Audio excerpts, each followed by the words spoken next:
Halo, apa kabar semua? Kita berjumpa lagi di Awal Mula Studio. Sebelum mulai jangan lupa subscribe dan like terlebih dahulu agar tidak ketinggalan video-video menarik lainnya.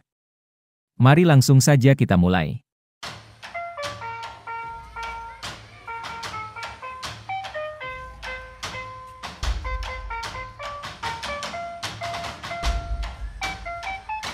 Burundi adalah negara di bagian Afrika Timur yang dikelilingi oleh Rwanda di sebelah utara, Tanzania di timur, Kongo di barat dan Danau Tanganyika. Luas negaranya hanya 27.834 km persegi. Burundi merupakan salah satu negara di Afrika yang batas daratnya tidak ditentukan oleh peraturan dari penjajah yang pernah mendatangi benua Afrika. Meskipun negara ini tidak mempunyai batas laut, banyak dari perbatasan daratnya bersebelahan dengan Danau Tanganyika. Nama negara ini berasal dari bahasa Bantu yaitu Kirundi. Burundi menjadi negara sangat miskin, karena terkurung oleh daratan. Jika dibanding dengan Indonesia, pendapatan per kapitanya 11 kali lebih kecil daripada Indonesia sebesar 270 AS dolar atau 4 juta rupiah saja.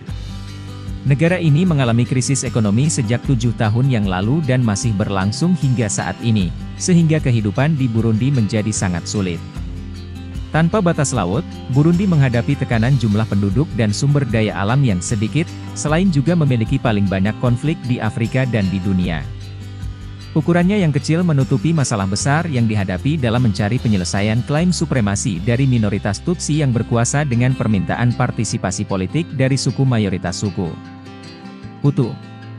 Sebanyak 65 penduduk Burundi berusia di bawah 25 tahun, 32% berusia di bawah 15 tahun dan hanya 3% saja yang berusia di atas 65 tahun ke atas. Burundi menjadi negara dengan jumlah anak yang mengalami malnutrisi tertinggi di dunia. Menurut data Global Hunger Index, GHI, level kelaparan penduduk di Burundi terus meningkat dan bertambah buruk setiap tahun. Tercatat terdapat 65% anak di bawah usia 5 tahun yang menderita kelaparan dan gizi buruk. Jumlah populasi negara ini sekitar 12,5 juta jiwa dan sebagian besar hidup dalam kemiskinan.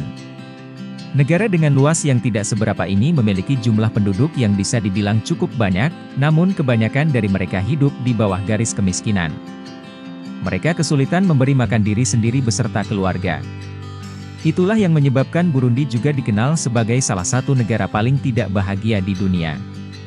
Sekitar 80% rakyat Burundi bekerja di sektor pertanian dan sangat bergantung pada sektor ini, sehingga sebagian besar mereka berprofesi sebagai petani. Namun, hal tersebut ternyata tidak dapat membuat mereka sejahtera. Hanya sebagian kecil warga yang dapat mengakses listrik di rumahnya. Bahkan karena keterbatasan ini, ada kedai yang sampai membuka jasa untuk mengisi daya ponsel. Mayoritas telepon genggam yang digunakan pun masih produk lama. Sebagian besar pekerjaan di Burundi masih mengandalkan tenaga manusia dibanding teknologi. Teknologi yang mereka miliki masih minim dan belum berkembang seperti di negara kita, sehingga mereka masih sangat mengandalkan tenaga rakyat. Daging yang mereka konsumsi hanya 2% dari total makanan yang biasa dikonsumsi. Hal ini menjadi salah satu penyebab mengapa banyak anak-anak di Burundi meninggal dunia sebelum usia 5 tahun. Selain itu, banyak pula dari mereka yang akhirnya kekurangan zat-zat penting dan mengakibatkan masalah IQ serta perkembangan fisik lainnya. Mirisnya, sebagian besar anak-anak lebih memilih bekerja dibanding bersekolah. Hanya 32% penduduknya yang berhasil menyelesaikan sekolah menengah dan kurang dari 1% yang melanjutkan ke universitas. Hal ini terjadi karena mereka berpikir bahwa sekolah tidak akan memberikan dampak positif dalam menunjang perekonomian keluarga, sehingga sebagian besar anak-anak di sana lebih memilih untuk membantu orang tua dalam mencari uang. Itulah kehidupan di negara Burundi. Seharusnya kita bersyukur masih bisa tinggal di negara seperti Indonesia yang sudah berkembang sekarang ini. Apakah kalian mempunyai tambahan lain tentang Burundi? Silahkan tulis di komentar. Semoga informasi ini dapat menambah wawasan kita semua. Terima kasih. Jangan lupa like, subscribe, serta komen di bawah. Apabila mempunyai informasi tambahan, terima kasih.